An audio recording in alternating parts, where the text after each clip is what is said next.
부활의 리더 김태원은 너무나 유명합니다. 그동안 음악만 해오다가 최근에 예능에도 많이 출연하면서 그의 속사정이 많이 전해졌죠. 특히 김태원은 남자의 자격에 출연하면서 2번 죽을 고비를 넘겼다고 말했는데요. 평상시 그는 건강검진을 잘 안 받았었는데 방송에서 단체로 검사를 하면서 대장도 안 하고 오직 위 내시경만 했는데 그 위 내시경에서 극적으로 암세포를 찾아 무사히 수술을 하게 된 것이죠. 이전에도 함께 출연하던 김국진이 죽어가던 김태원을 살린 적이 있다고 하는데요. 김태원은 생명의 은인이라고 김국진을 소개하며 자신이 쓰러졌을 당시 긴박했던 상황을 설명해 충격을 안겼는데 김태원 그의 정말 파란만장하고 고통에 가득 찼던 삶에 대해 자세히 알아보겠습니다. 그의 삶은 톡하고 건드리면 쉽게 깨질 것만 같던 유리 같은 삶 그 자체여서 너무나 긴 이야기이지만 단편적으로 이해하는 사람들이 많은데요. 이에 김태원과 아내 이현주를 제대로 알 필요가 있죠.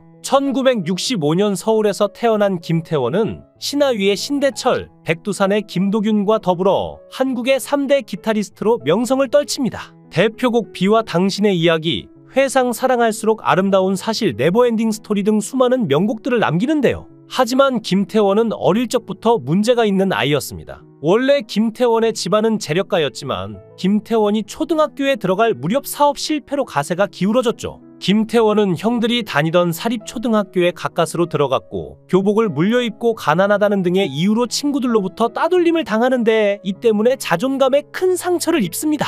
그래서 김태원은 어릴 적부터 거짓말과 과장을 많이 하게 되죠. 학창시절 별명이 억마디 말을 하면 그중 3마디가 진실이라는 뜻의 김억삼이었을 정도였죠. 한편 김태원은 친구들뿐만 아니라 학교 선생으로부터도 차별을 받습니다. 단순히 숙제를 하지 않았다는 이유로 교탁 앞에서 교실 뒤쪽까지 따귀를 맞으면서 내몰린 기억이 생생하다고 하는데요. 그는 이후 학교에 가는 게 죽기보다 싫어 학교 담벼락을 돌고 또 돌았죠. 영화로 치면 아주 슬픈 장면이죠. 학교 가는 것이 설레어야 할 어린아이가 학교에 들어가기 싫어 홀로 담벼락을 빙빙 도는 모습. 아마 당시는 촌지문화 역시 일반적이었는데 유명 사립학교가 훨씬 더 심했습니다. 어린 김태원이 숙제를 하지 않았던 변명을 말했겠지만 그래도 만약 김태원이 있는 집안 자식이었다면 선생이 그렇게까지 과한 짓을 하지는 않았겠죠. 이런 부분들이 쌓이고 쌓여서 김태원은 학교 가기를 싫어하게 되고 컴플렉스가 많았던 김태원은 약간의 자폐증과 더불어 폐쇄공포증, 대인기피증의 우울증까지 앓게 됩니다. 아무것도 내세울 것이 없었던 김태원이었기에 과장과 거짓말이 더 늘어났는데 그러다가 우연히 한 거짓말이 김태원의 운명을 바꾸어 놓게 되죠. 중학교 시절 친구가 통기타를 새로 샀는데 줄을 못 맞추고 있자 친구에게 잘난 척하고 싶었던 김태원은 자신이 할 수 있다고 거짓말을 합니다. 그러면서 기타를 만지기 시작했고 한국의 3대 기타리스트로 성장하는 기적이 일어나죠. 당시 남학생들 사이에 기타를 잘 치는 아이가 인기를 얻었고 여학생들의 관심도 한몸에 받았는데요. 그리 내세울 것이 없는 김태원은 죽자사자 기타에 매달리게 되었죠. 기타를 잘 치게 되면 자신 역시 다른 사람으로부터 사랑받는 사람이 되지 않을까 생각했던 거였는데요. 그러다가 고등학교 2학년 때 첫사랑을 만나게 됩니다. 미팅에 나가 만난 여자와 생애 처음으로 사랑이란 걸 하게 되지만 그녀와는 레벨이 너무 달랐고 처음부터 반대 속에서 만날 수밖에 없었는데요. 당시 김태원은 반에서 72등이었고 그녀는 전교 4등이었죠. 김태원이 학교를 안 가면 그녀도 같이 학교를 안 갔는데 둘은 동반무단 결석까지 하고 그녀는 전교 380등으로 떨어지는데요. 김태원과 첫사랑은 몰래 섬으로 가출도 했지만 아직 어린 나이고 서로에게 상처가 되는 만남이라고 주변에서 못 만나게 하자 서로 이별을 할 수밖에 없었죠. 김태원은 그때의 이별 이후 기타에 더 집착하게 됩니다. 성격도 폐쇄적이 되고 잠을 못 자는 불면증을 앓고 있었는데 밤에 잠을 못 자니까 할 수 있는 게 기타라서 기타를 미친 듯이 쳤고 그가 만든 노래의 90%가 그녀에 대한 이야기였죠. 아마 첫사랑이 없었다면 그는 가사를 쓰는 작사가는 못 되었을 거라 하는데 비와 당신의 이야기, 사랑할수록 등 다 그녀 이야기입니다. 첫사랑과의 이별 후유증으로 김태원은 더욱더 자기만의 세계로 빠져들었는데 그를 구한 것은 또한 사랑이었는데요. 고3 때 지금의 아내 이현주를 처음 만났는데 그녀가 그의 마지막 사랑이라는 걸 한눈에 알았고 만나는 순간 임종하는 곁에 있어줄 거라고 확신했다고 하죠.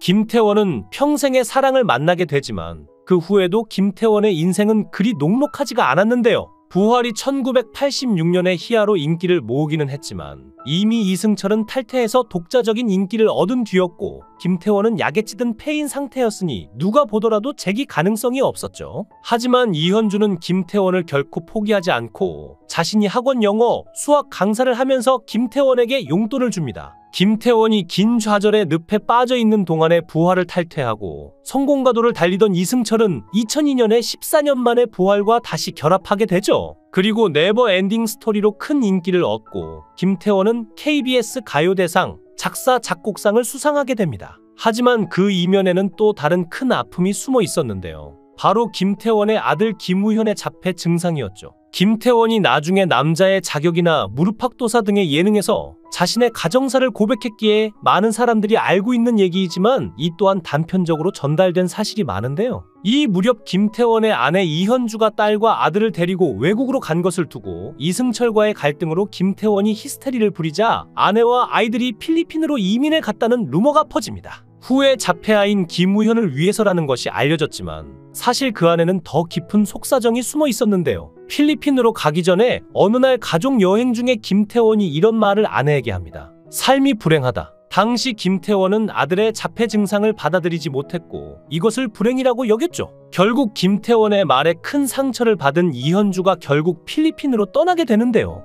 사실 아들 김우현의 자폐 증상은 2살 무렵에 발견되었는데 김태원은 그것을 받아들이지 못합니다. 김태원까지 이현주에게 도움을 주지 못해서 이현주는 더 힘든 시기를 보내게 되죠. 자폐는 너무 무서운 병이라서 자폐성을 스펙트럼이라고 하는데 이걸 애착장애라고도 하는데요. 사회성이 발달하려면 엄마와의 사회성이 발달해야 하는데 우현이는 엄마와의 애착 형성도 안 된다고 합니다. 대부분의 사람들이 김태원처럼 자신의 자식에게 병이 있다는 사실을 제대로 받아들이지 못하죠. 방송에 김태원이 그것을 받아들인 이후의 모습만 나오기 때문에 많은 사람들이 그것을 쉽게 생각하는 경향이 있는데 김태원도 이런 사실을 있는 그대로 받아들이기까지 거의 10년이 걸렸다고 하는데요. 결국 가족과 떨어진 김태원은 그 절절한 심정을 담아서 노래를 만듭니다. 이때 나온 것이 바로 네버엔딩 스토리죠. 보통 연인 사이의 사랑 이야기라고 오해하는 사람들이 많지만 김태원이 필리핀에 있는 아내와 자식들을 생각하면서 쓴 가사입니다. 그리워하면 언젠가 만나게 되는 어느 영화와 같은 일들이 이루어져 가기를.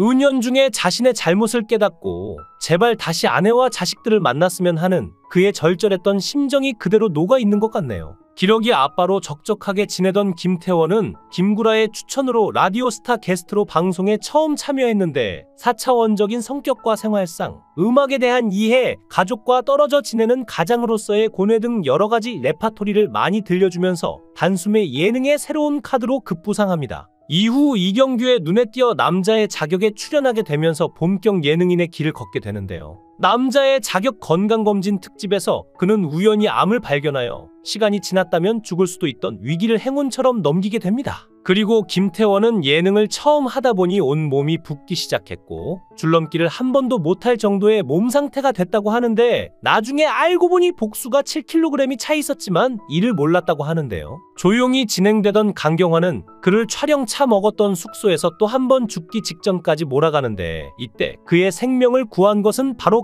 김국진이었습니다. 촬영 당일 아침에 김국진은 김태원의 방을 찾아갔는데 그가 들어갔을 때 깜깜하고 빛조차 없는 상황에서 거의 몸 상태가 70%는 죽어 있었다고 하죠. 근데 병원을 안 가겠다고 버티기에 여기서 나한테 맞아 죽을래? 병으로 죽을래? 맞아서 죽기 전에 병원 가자라고 해서 데리고 나갔다고 하는데요. 그때는 이미 간이 굳어가고 있었는데 또 한 번 기적에 가까운 확률로 김태원은 살아남게 되죠. 김태원은 처음 아이의 병을 알았을 때의 충격으로 좌절할 수밖에 없었지만 그로 인해 5, 6년 동안 깊이 사색할 수 있었다고 합니다. 그러다 생각이 들었던 것이 나는 그나마 밥을 먹고 사는데 정말 어려운 가정에서 그런 아이를 만나면 얼마나 큰 지옥이었을까 하는 생각이었다고 하죠. 색으로도 향으로도 맛으로도 표현할 수 없는 그런 상황은 겪지 않고는 모른다고 하는데요. 그가 음악을 팔아 장애인 학교를 세우겠다는 생각은 그렇게 해서 나오게 된 것이죠. 결국 김태원의 꿈은 음악을 팔고 예능에서 웃음을 팔아서